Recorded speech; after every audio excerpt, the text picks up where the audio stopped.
तो दोस्तों इस वीडियो में हम लोग फार्माबीज मेटल एंड रियल्टी ईटीएफ को देखने वाले हैं, उनकी एनालिसिस करने वाले हैं। सबसे पहले शुरुआत करेंगे फार्माबीज से। तो अगर आपने चैनल को सब्सक्राइब नहीं किया तो आप चैनल को सब्सक्राइब कर सकते हो, और वीडियो अगर आपको यूजफुल लगती है तो फिर आप लाइक भी कर सकते हो। दूसरे चैनल की बात करें तो दूसरा चैनल है यहाँ पे ग्रो विद निफ्टी, जो कि अपना ही चैनल है एंड इस पे भी आपको ईटीएफ से रिलेटेड ही वीडियो आती हुई दिखेंगी। तो आप कोशिश करना दोनों चैनल को सब्सक्राइब करके रखो। मैं दोनों चैनल्स पे अभी कंसिस्टेंट बेसिस पे वीडियो यहाँ पे अपलोड कर रहा हूँ।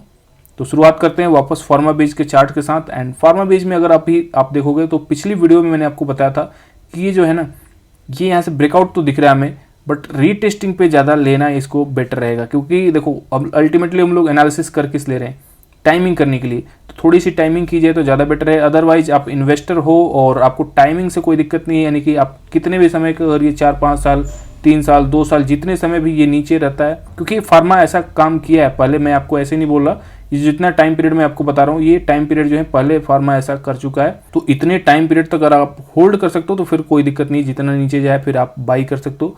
लेकिन जो लोग स्विंग ट्रेडर हैं उनके लिए यहाँ पे खास करके बात हो रही है कि इसको अवॉइड करने का टाइम था। पिछली बार मैंने आपको बताया था कि ब्रेकआउट दिख रहा है, लेकिन एक बार रीटेस्टिंग कर दे तो ज़्यादा बेटर होगा। और रीटेस्टिंग का लेवल क्या है, 23.32 के आसपास। तो ये लाइन जो है आप मार्क कर सकते हो, या 23.50 से भी आप, अगर आप स्विंग ट्रेडिंग के लिए जाना चाहते हो तो फिर जा सकते हो। देखो कोई बाइंग एंड सेलिंग रिकमेंडेशन नहीं है, जो चार्ट पे दिख रहा है मैं आपको वही यहाँ पे बताने की कोशिश कर रहा हूँ कि किस तरह से स्विंग ट्रेडर्स जो है यहाँ पे अटेम्प्ट करने की कोशिश करते हैं कि रीटेस्टिंग एक अच्छा लेवल होगा, सपोर्ट का लेवल होगा, और यहाँ से फिर से आपको ऑल टाइम हाई तक जाता है तो फिर एक फायदा मिल सकता है। तो वापस देख लेते कितना फायदा एटलीस्ट आपको मिलेगा। तो यहाँ से अगर ये रीटेस्टिंग करता है ऑल टाइम हाई तक तो ये 4% का दिखा रहा है। तो स्विंग ट्रेडिंग में अगर आप 4 से 5% रखते हो तो मोर देन इनफ।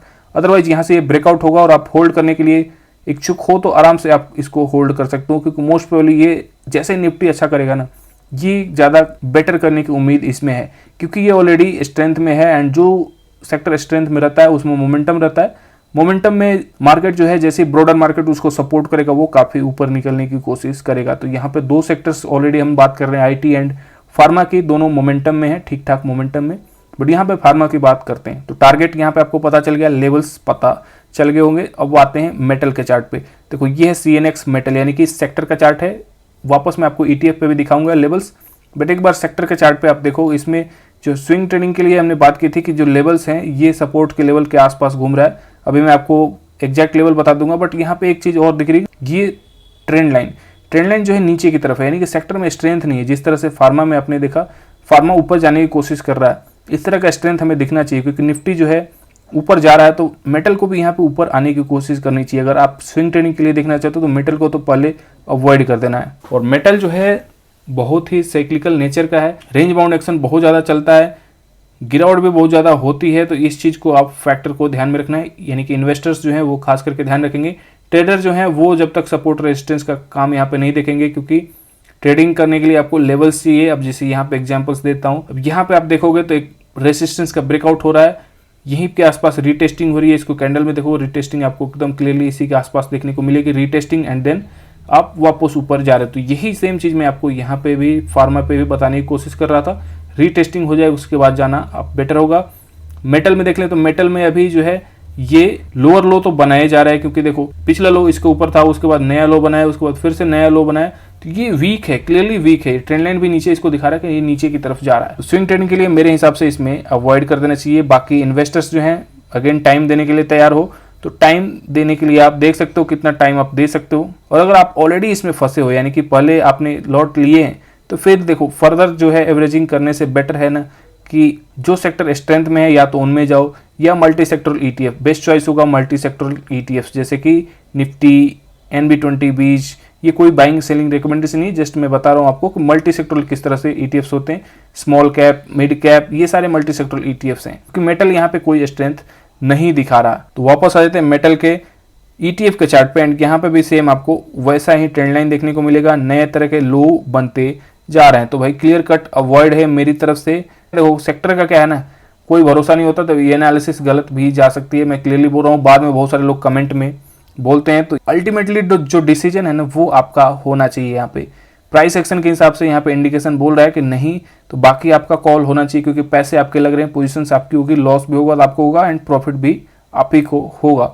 मैं यहाँ पे एनालिसिस करके आपको जस्ट असिस्ट करने की कोशिश कर रहा हूँ। आई होप कि ये पॉइंट आप समझ गए होंगे। अब बात करते हैं रियल्टी ईटीएफ की। अब देखो रियल्टी ईटीएफ में जो अभी सेक्टर की बात की ना, ये सेक्टर देख के आपको ऐसा लगेगा ना कि यहाँ पे इन्वेस्टिंग के लिए तो जाना ही नहीं चाहिए। भले देखो बहुत सारे लोगों को ये रिटर्न्स देखने को मिलेंगे कि 4 साल में इसने इतना रिटर्न दे दिया, 5 साल में इसने इतना रिटर्न दे दिया, लेकिन आप इसके पीछे का पीरियड देखो, जो इसमें फंसा रहा 10 साल तक, 15 साल तक, ये 10 साल देखो 2009 के बाद से ये 23 में जाके ये ब्रेकआउट करने की अटेम्प्ट किया है, अभी तक ऑल टाइम हाई तक भी नहीं पहुंचा। तो देखो सेक्टर में स्ट्रेंथ तो है, रियल एस्टेट अभी बूम पे है, काफी दिनों से बूम पे था, इसलिए ये बूम वाला जो पीरियड है अभी आप देख पाओगे कि ऑलरेडी इसने अच्छा खासा गेन लगा चुका है। बट मैं आपको यहाँ पे सेक्टर दिखा रहा हूँ कि सेक्टर जो है किस तरह से काम करते हैं, इसलिए सेक्टरल ईटीएफ जो है रिस्की होते हैं, बहुत ज़्यादा रिस्की होते हैं। तो ध्यान दे के एंड प्राइस एक्शन को प्रॉपर पढ़ के ही इसमें काम करना चाहिए। मोस्टली ट्रेडिंग के लिए ज़्यादा सूटेबल होते हैं, बाकी इन्वेस्टिंग के लिए तो मैं इनमें मना करूँगा।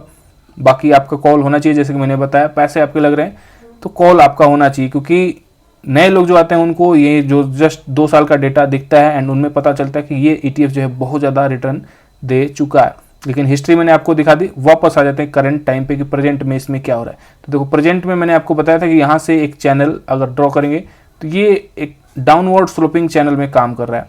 यहाँ पे चैनल किस तरह से काम करता है, यानी कि 2 ट्रेंड लाइन होनी चाहिए। अब देखो 2 ट्रेंड लाइन में ये अभी काम कर रहा है एंड चैनल में जब काम करने लगे तो आपका काम ईजी हो जाता है, यानी कि सपोर्ट पे आए तो बाई कर सकते हो एंड रेसिस्टेंस पे जाए तो यहाँ से सेल कर सकते हो, ये काम करना चाहिए। अब इसके हिसाब से देखें तो अभी ये रेसिस्टेंस पे है तो रेसिस्टेंस पे निकलना चाहिए था, और अभी जो है ना इसका डायरेक्शन ये नीचे की तरफ है। ये सेक्टर का चार्ट है।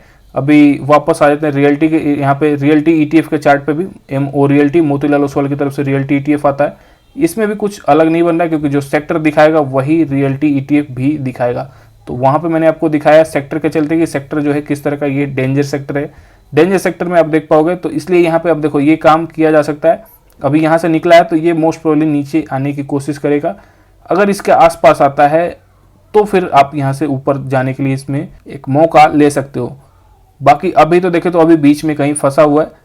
अब यहाँ से बीच में फंसा हुआ तो यहीं से रिटर्न ऊपर होकर ब्रेक कर सकता है, तो ठीक है, कोई दिक्कत नहीं। ऑलरेडी बहुत सारे ईटीएफ्स में अपनी पोजीशंस होंगी, तो सारे ईटीएफ्स के मूव्स को आप कैप्चर कर नहीं पाओगे, ये भी चीज़ आप ध्यान रखना। बाकी आप डिसिप्लिन मेंटेन रखो, जबकि आपको नीचे लेवल्स में मिलता है तभी इसमें जाने के लिए आप देखना, बाकी इसको अवॉइड किया जा सकता है अभी प्रेजेंट लेवल। तो इस वीडियो में हम लोग 3 ईटीएफ की एनालिसिस हमने किया है, रियल्टी, फार्मा एंड मेटल की।